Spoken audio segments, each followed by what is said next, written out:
देश विदेश की सच्ची खबर सच के साथ। आप देख रहे हैं नेशनल इंडिया न्यूज। केंद्रीय राज्य मंत्री श्रीकांत मजूमदार ने कहा, दक्षिण 24 परगना पूरी तरह से जिहादियों के हाथों में चला गया। उत्तर 24 परगना अब जिहादीकरण के अधीन है। और केंद्रीय मंत्री ने मंगलवार दोपहर बागडोगरा एयरपोर्ट से दिल्ली रवाना होने के दौरान बागडोगरा एयरपोर्ट पर पत्रकारों को संबोधित करते हुए कही, ममता बनर्जी ने पूरे बंगाल को बारूद और बम पर खड़ा कर दिया।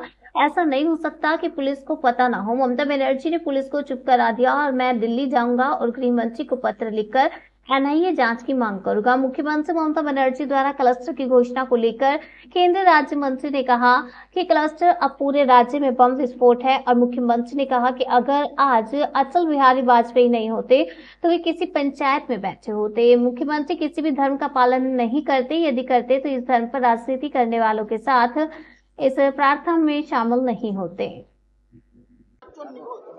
দেখুন, আমি লাস্ট যেদিন এসেছিলাম শিলিগুড়িতে, সেদিনও হয়তো ভবিষ্যৎবাণী করে গেছিলাম। আর আমি কলকাতাতে থাকা অবস্থায় বারবার বলেছি, প্রতি 2 মাস 3 মাস অন্তর এই ধরনের ঘটনা আপনারা দেখতে পাবেন। কারণ মমতা বন্দ্যোপাধ্যায় গোটা রাজ্যটাকে বারুদ এবং বোমের উপরে দাঁড় করিয়ে রেখেছে এবং এর সাথে সাথে ভারত বিরোধী কোনো শক্তির যোগাযোগ আছে কিনা তাও তদন্ত হওয়া উচিত। কারণ মমতা বন্দ্যোপাধ্যায়ের অনুপ্রেরণায় দক্ষিণ 24 পরগনা পুরোপুরি জেহাদিদের হাতে চলে গেছে। উত্তর 24 পরগনা এখন চলছে জেহাদিকরণ এবং এতে জামাত থেকে শুরু করে বাংলাদেশের শক্তিদেরও যোগাযোগ থাকতে পারে। তদন্ত হওয়া উচিত এবং এই তদন্ত আমি দিল্লি গিয়েই মাননীয় গৃহমন্ত্রী শ্রী অমিত শাহজিকে চিঠি লিখব যে এর যেন তদন্ত ভালো মতো হয় এবং প্রয়োজনে এনআইএ তদন্ত হয়।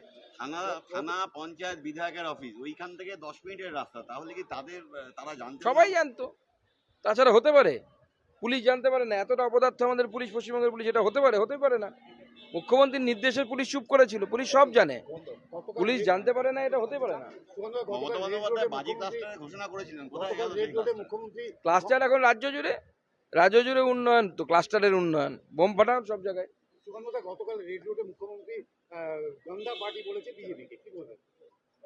দেখুন, মাননীয় মুখ্যমন্ত্রী যে কথাগুলো বলছেন, প্রথম কথা হচ্ছে উনি কোনো ধর্মকেই সম্মান করেন না, তো বিজেপি তো আলাদা কথা। গতকাল ছিল হচ্ছে ঈদ, যাকে খুশির ঈদ বলে মুসলিম সম্প্রদায়ের মানুষরা।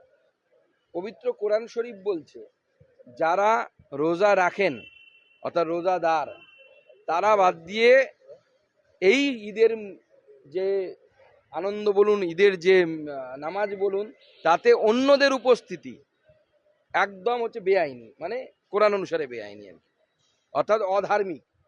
মমতা বন্দ্যোপাধ্যায় নিজেও যাচ্ছেন, আর ওই মোল্লা মৌলবীরা যারা পলিটিক্স করে না আসলে ধর্মের নামে, তারা ইসলাম ধর্মটাকে গোল্লাই দিচ্ছে। মমতা বন্দ্যোপাধ্যায়ের মুখ থেকে বিজেপির কোনো সার্টিফিকেটের দরকার নেই। এই সোকল গন্দা পার্টি না থাকলে, এই সোকল গন্দা পার্টির নেতা অটল বিহারী বাজপেয়ী না থাকলে আজকে মমতা বন্দ্যোপাধ্যায় কোনো পঞ্চায়েতে গিয়ে বসে থাকতেন। কল্যাণের পরে এবার দেবাংশু বলছেন নেত্রীর অপমানে দলের নেতারা চুপ কেন?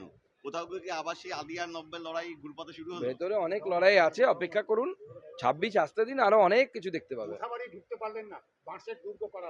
মানে তিতুমিরের সরকার, তো তিতুমির যেমন সেই সময় বাঁশের কেল্লা করে হিন্দুদেরকে কাটতো, হিন্দু জমিদারকে কাটতো, এখন এই নতুন নব্যযুগের তিতুমির সেটাই করছে।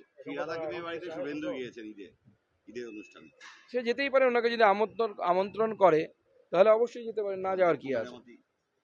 মানে মেরামতির বিষয় নেই। দেখুন, সামাজিক অনুষ্ঠান এক জিনিস, আর আমাদের সাথে ব্যক্তিগত কারো কোনো গন্ডগোল নেই। আমাদের লড়াইটা হচ্ছে আদর্শগত লড়াই। মমতা বন্দ্যোপাধ্যায়ের সাথেও আমার ব্যক্তিগত কোনো লড়াই নেই, কারণ মমতা বন্দ্যোপাধ্যায় আমাদের আদর্শগত ভিন্ন স্থানে অবস্থান করেন, তাদের দৃষ্টিভঙ্গির সাথে আমাদের দৃষ্টিভঙ্গির বিরোধ আছে, তাই জন্য আমরা লড়াই করছি।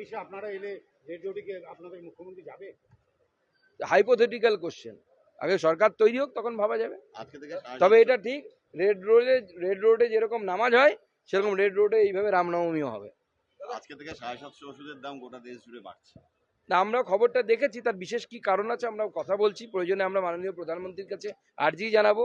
কারণ এর আগে যেমন বাজেটে আমাদের কেন্দ্র সরকার জীবনদায়ী ওষুধের দাম কমিয়েছে, এটা কেন হলো বা কি বিষয় আছে আমরা আলোচনা করে মাননীয় প্রধানমন্ত্রীকে অনুরোধ জানাবো এর দাম কমানোর জন্য।